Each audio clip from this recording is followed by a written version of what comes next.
Tapos Kendra Luke. Kasi Kendra Luke. Bakit po kita pinagalitan?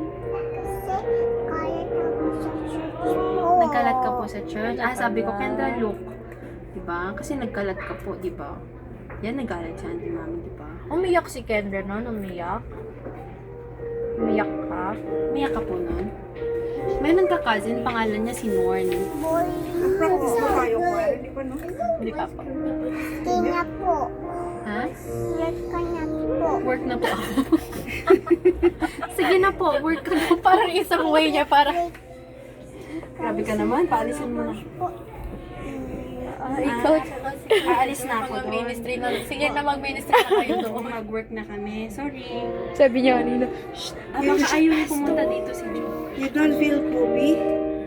You don't feel poopy? No? no po. You don't feel poopy? Wala po. Kuya. Cute. Daldal po yun. Si Baby Norn, kilala mo si Baby Norn?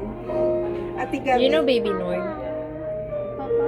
Huh? Ate Gabi. Kita ko siya. Nakita mo? Ko yun. Rinig mo yun? Sino si Papa? Mm. Saan ka punta po? Eh, story na! Wala na. Tapos na yung story.